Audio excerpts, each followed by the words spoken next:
2023, I invited Richard to Exeter Cathedral to speak at Holy Ground on Love Yourself.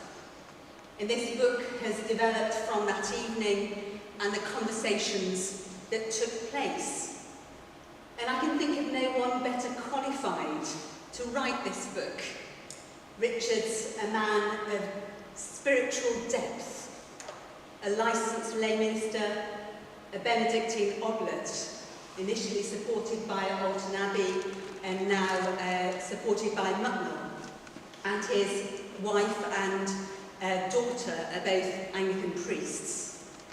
And I think also within his experience of writing this book, he's brought to bear his experience as a former mental health and employment specialist, for which he was appointed an MBE for services to mental health in 2018. So I think he really understands the importance of loving yourself. Going back a number of years ago, Bishop Robert hosted Richard's book launch of Life with St Benedict at the Palace in Exeter. Some of you might have been there for that book launch. And since then, Richard's written 6 more books. We clearly used the pandemic very wisely. Finding stability in times of change, a story to tell, learning from people who met Jesus, and 3 novellas, the first of which was a Turner Book Award finalist in 2023. And many of you may know he also writes a blog and presents a podcast with a very memorable name, Work.Rest.Pray.com. We all know where that might have arisen from. So I'm delighted to commend Richard and his latest book, Loving Yourself. And without further ado, I'm going to hand over to Richard, who's going to give an outline for this evening and also introduce 3 more of our guests today who will be singing. So the next kind of 30 minutes or so, I'll introduce you to this new book, Loving Yourself, this one here, which has been published by SLG Press. Now, SLG Press is a small publishing house run by the community of the Sisters of the Loving God, hence SLG. It's an Anglican contemplative convent in Oxford, and it started this business of publishing books back in 1967. So they've been going a long time, and they've earned a very international reputation as well for short, high-quality works of Christian spirituality. I'm delighted that this book is one of their latest publications. Deborah mentioned that this has come out of a talk I was invited to give a couple of years ago. Deborah and I have known each other for about 10 years. We worked together quite a lot when she was team vicar on the Totnes team, and we continued that work together as part of the monthly Celebrating Health and Wholeness service here at the Cathedral on the 4th Sunday evening of each month. So that was back in 2023, and after a bit of a gap, I thought actually this could be something that could be developed a little bit more. So I did some further reading through social media and other means. I invited people to send me their personal thoughts on loving yourself or loving themselves. And I happened to come across SLG Press publications and saw that as a potential outlet. And so here we are today. But before I go on to talk about the book itself, it's my pleasure to welcome Socks and Slippers, who are Andrew Dow, Adrian Howell and Dan Livingston, to sing the first of 3 songs for us this evening. So we're going to play 3 of our songs that are really inspired by our favourite poets and our favourite poems.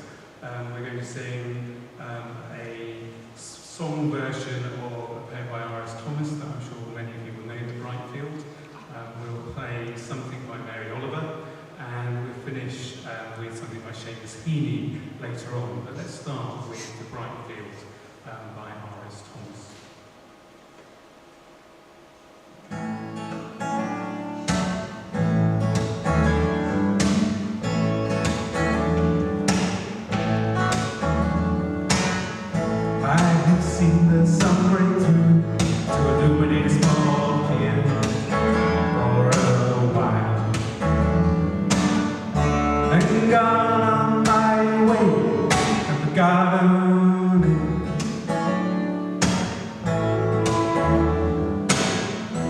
But that was the pearl of great price.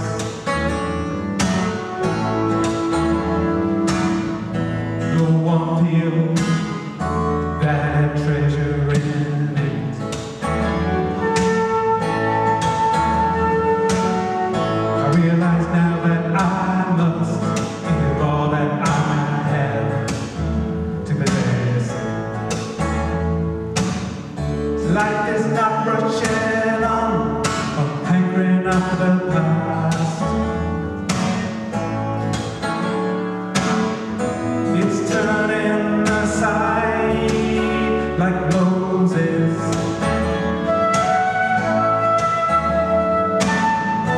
to a brightness transitory as your youth.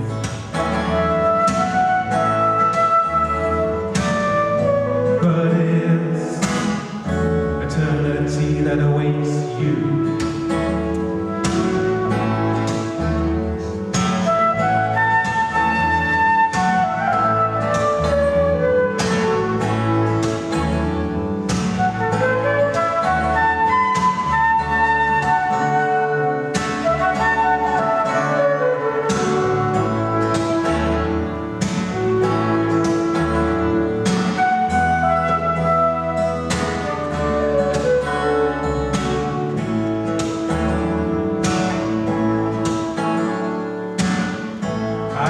Seen the sun break through to illuminate a small field for a while,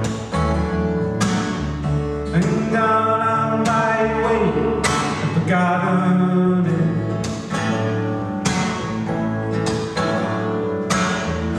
But that was the pearl of great price.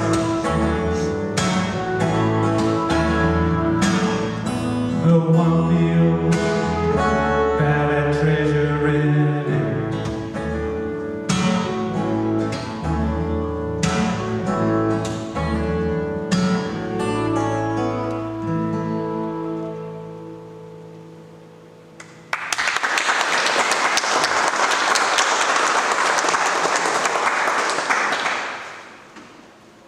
Thank you very much, and more from you a little bit later on. As you may know, often at book launches, the author reads various chunks and chapters from the book. But as this is such a short book, I'm not going to read much from it, because that rather defeats the object of you then buying it. But I will give you an overview of each of the 5 chapters and drop in a couple of quotes along the way. So first, a little bit from the introduction. What I should have said at the beginning is that the foreword to this book is very kindly written by Deborah Parsons. You shall love your neighbour as yourself is one of Jesus' best known and most quoted sayings. Now, of course, we might not always love or even like our neighbours, whether living on the same street or knowing them at work or through church or elsewhere. However, probably most of us feel comfortable with the love your neighbour parts of Jesus' words. Thinking of others, being kind to people. Yes, I can do that, you might say. But what about as yourself? To have love for ourselves in the same way as we love others. It's a bit more tricky, isn't it? So this book explores the background and the context of Jesus' words, what it means, what it doesn't mean to have love for ourselves, and how we can love ourselves in a way that enables us to love our neighbour. The book also considers and offers some very practical suggestions, and those of you who are familiar with my other books will know that one of my core drivers in writing is to enable people to actually live this faith we believe in, to be able to relate to the words that they're reading, be that fiction or faith. To think about how faith manifests itself in the day-to-day, in the ordinary, the extraordinary, the agony and the ecstasy, bringing that faith to life. And the book also wrestles with some of the trickier aspects of loving ourselves, and no doubt covers other aspects that you can think of. So chapter 1 lays the context of Jesus' words, which were spoken to a scribe or a lawyer, and in which he's quoting Old Testament teaching, where the words, love your neighbour as yourself, first appear. Now Jesus calls these words the second commandment, and it is of course reminiscent of the more ancient teaching of the golden rule, do unto others as you would have them do unto you. But it takes it one step deeper. It draws on the teaching of others from more recent times as well, people like Tom Wright and Walter Trobish, and includes comments from some of the people who gave me their personal views on the topic of loving themselves. So in that chapter, in the first chapter, I also deliberately throw in some counter views. This is a complex topic, this. So for example, one of the people who contacted me wrote this: I think this loving ourselves is a non-issue. I don't think Jesus ever intended to promote loving ourselves. I also quote a priest who wrote this: you can't love yourself, not really. Love requires more than one person. One to love and one to be loved. Love flows between two people, plural. Mostly, people don't need any excuse or opportunity to love themselves, to be selfish and mean and greedy and lazy and so on. So I think it's important to consider those views, as many people feel uncomfortable with this aspect of human living, particularly, sadly, in a church or Christian context. Chapter 2 then begins to explore what we mean by love and what the Bible says about it, and how this helps us have an increased understanding of ourselves. So let me read a little bit more for you. Loving ourselves is not putting ourselves first above absolutely everything and everyone else, but having sufficient self-care in place that we're able to love our neighbours in a way that is beneficial to them and not diminishing of ourselves. Loving ourselves means being realistic about who we are and not comparing ourselves to others. Theodore Roosevelt is credited with saying, comparison is the thief of joy. Or as a fellow American, the novelist Anne Lamott put it like this: try not to compare your insides with other people's outsides. And St. John Berchmans, so going back one time, wrote this: our worth, our true worth, does not consist in what human beings think of us. What we really are consists in what God knows us to be. Unquote. I don't believe that God demands as much from us as we often think he does. The love of God means that God has realistic expectations of the person we are. Therefore, loving ourselves also means having realistic expectations of who we are. Loving ourselves is a matter of balance. And balance is one of the key principles within the book, a balance between loving our neighbour and having love for ourselves. And chapter 2 then continues with thinking about the story that we tell ourselves. What's the narrative that we live with, the narrative that goes on inside our head? For example, many people identify themselves according to the shadows and situations they live with, sometimes losing that sense of who they actually are. There's people that we meet who, for example, introduce themselves by telling you what their health problems are, or what their grumbles with the church are. Not that those aren't important, but they're sometimes indicators that that person has lost the ability to like, let alone love, the person they are. And the church's teaching on this topic has not always been helpful either. Walter Trobish, a 1960s, 70s psychologist and writer, wrote this. He wrote that many Christians live with a misconception about Christian modesty and humility. So it is all right to feel good about ourselves. Held in balance, it's not selfish or self-indulgent. Loving ourselves is the ability to look in the mirror and to have love for the person we see. To love ourselves because God loved us first.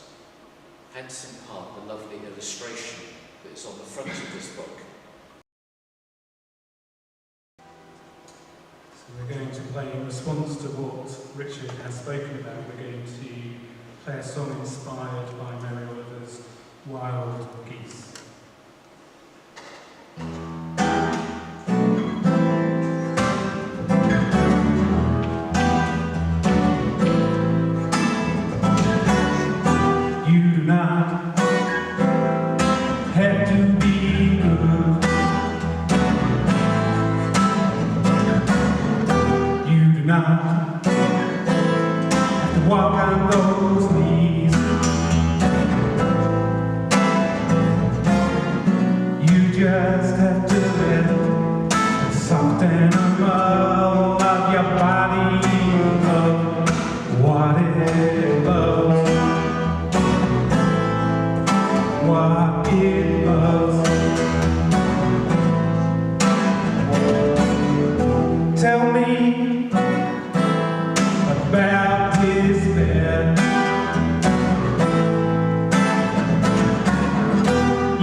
So within that chapter, I take one particular angle, which is looking at the concept of having a pure heart.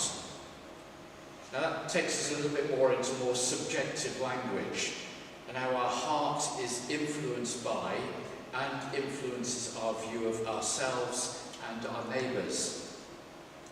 And we use language that we like my heart's not in it, or we talk of having a heavy heart.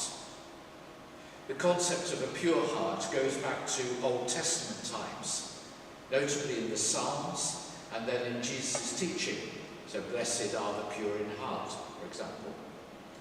And it comes through also in the teaching and experience of the desert mothers and fathers. Now, one modern-day writer, Mark Kutulowski, wrote this: "The work of purifying the heart is the spiritual journey from who we think we are to our deeper self, hidden with Christ in God. And it is this deeper self that is capable of both attaining inner peace and of being a gift and a blessing to others." So by nurturing this love, this purity of heart, we receive and experience love at ever deeper levels within our own hearts, and that in turn enables us to love our neighbour as ourselves. So you might well be saying, well, Richard, that's all very good for the desert mothers and fathers, but this is me, this is who I am.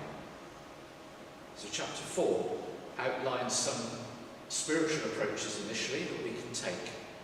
So contemplative, other forms of prayer, the use of silence, the use of scripture, to help develop both purity of heart and giving that intentional attention to God.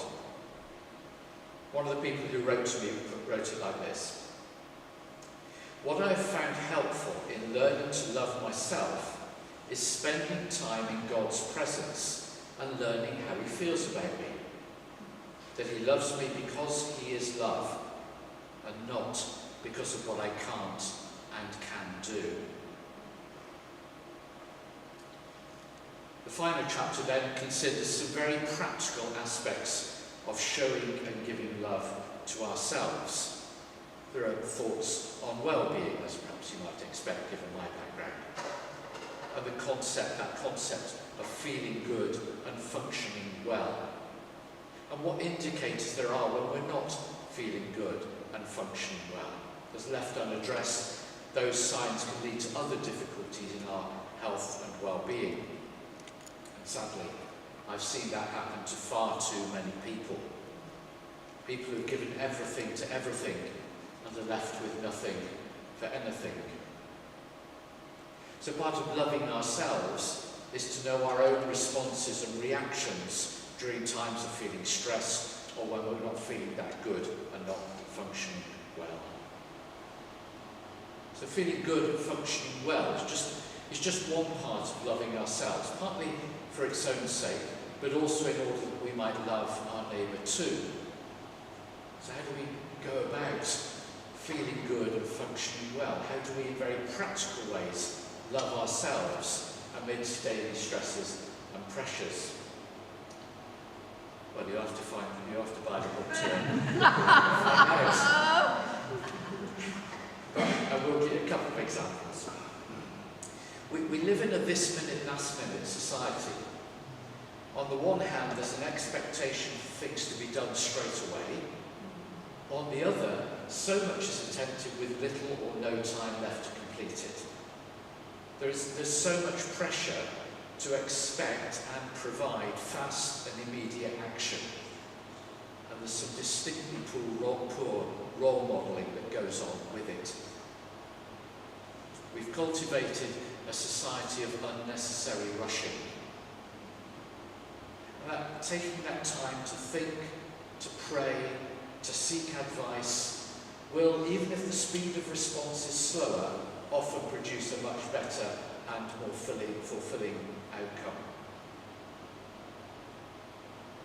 Another example is how we need to know when to say no. I remember one instance when somebody said to me, "The problem is, Richard, one can't say no to people." My reply rather took him by surprise, took me by surprise when I said it actually. I said, "Well, what makes you think you're the right person to say yes?" He may have thought I was being rude, and perhaps I was, but the ability to say no and signpost it to somebody else is a sign not only of love for ourselves, but for our neighbour as well, in equipping and enabling others. So being able to recognise these signs within us can be fundamental to that loving ourselves. I just wondered if it might be worth saying something about why we published the book. SLG is a very small publisher. There are 2 members of part-time staff, and we publish small books about prayer. We have a sort of niche publishing because we don't have to make a profit, and that means we can publish small books that lots of publishers wouldn't take on because they're too short and they don't like cheap books on their shelves.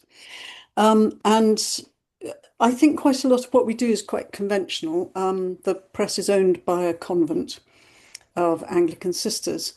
And when Richard's book came across my desk, I sort of looked at it and thought, ooh, it's not quite what we usually do. But it was very, very engaging. I mean, it sort of sucked us in.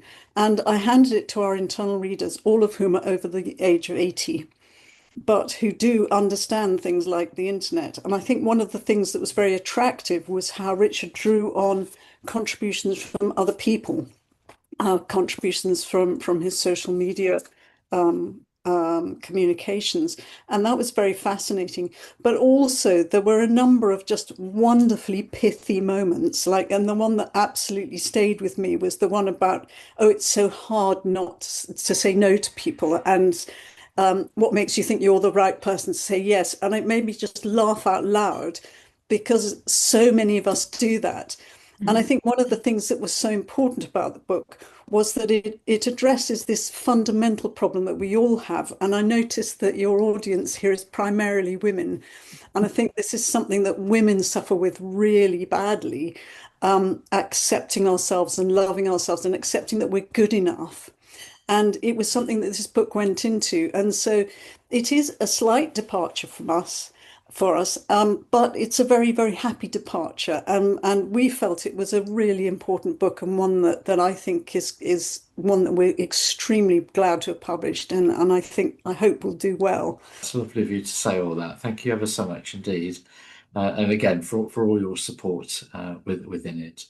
It's interesting what you said, Julia, there about female audience, because that was said to me by somebody in our local church when I was selling copies after the service. And somebody came up to me and said, "I bet it's just women buying this, is it?" And I think it's predominantly women, certainly, and but a couple of men as well, and a mixed audience, I think, coming to the cathedral launch next week. And I think it does speak of that gender difference, but I think there's also that element of men not admitting to it as well. So I think it's kind of how we can reach people of all ages and genders. It didn't read as specifically directed as women. And certainly I could certainly see it speaking particularly to younger men who felt quite insecure about what they were doing. And that came out in the comments that came from your sort of Facebook and other responses, that there were a lot of men who had worked out things and other men who were just having real trouble trying to work it out. And you didn't just say, oh, that's really difficult to do. You actually talked about how to deal with it and how to do it, how to do what you want to do. And I think a lot of people avoid that. So I think it was quite a courageous book in the sense that it didn't just raise questions, it offered answers. Thank you. Juliet. Yeah, I've just been listening. I didn't really know what to expect, and obviously it's different to your novels that I've read. Yes. And first of all, I just love the fact that commandment that we all know so well. You spent time on the first bit, because I don't think we do. And I don't, just even contemplating what does that mean? What's that all about? And with the world that we live in, of positive thinking, and on the one sense, and and then well-being on another, and people having to act out, and all, there's such a complex world out there. And so whatever causes people to pick up the book, I think it's actually a very important place to start, and to link to actually who is God and what's our relationship with God, and why is it important that we love ourselves. So it's given me a lot of I will buy the book. Thank you. But Pause. when I read the book, was very much struck by the line about not comparing your inner self to somebody's outward self. And I actually think there's something about that really encapsulates what the book is about as a whole, in that actually a lot of our call to love ourselves is about loving the very depths of our being, not just what we see externally, or perhaps not even what we know about our character, but that it's a very deep kind of love that we are called to inhabit. But I just for me that is the quote that has stood out from the book, really, that I think you've really nailed that in what you've written. Thank you.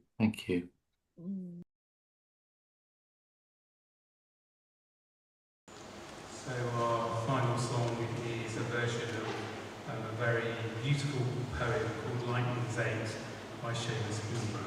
It has a beautiful image of a ship in it, so I was very attracted to it, and so this is our version of it.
Thank you again for coming.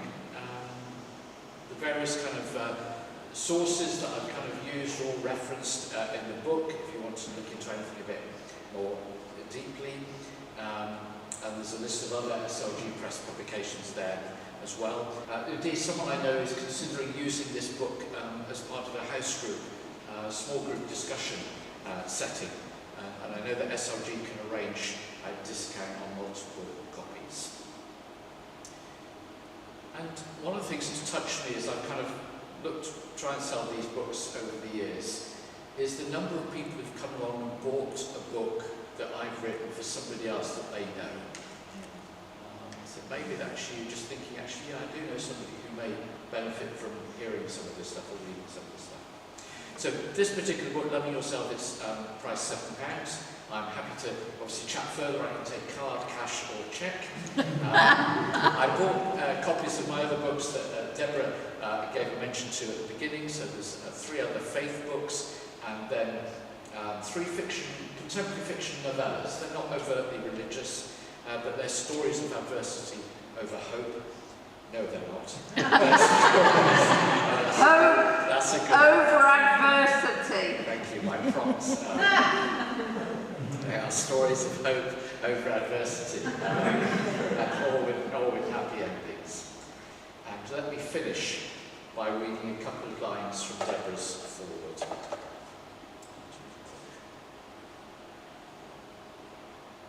This is a book to linger with and to apply to daily living and spiritual practice. It is a book that is compassionate and realistic, honest and accessible, offering down-to-earth tips born from lived experience and forged in the furnace of life. There is something in it for everyone. Drink deeply from this wisdom well and trust that the living water it contains will nourish the parched or dry places in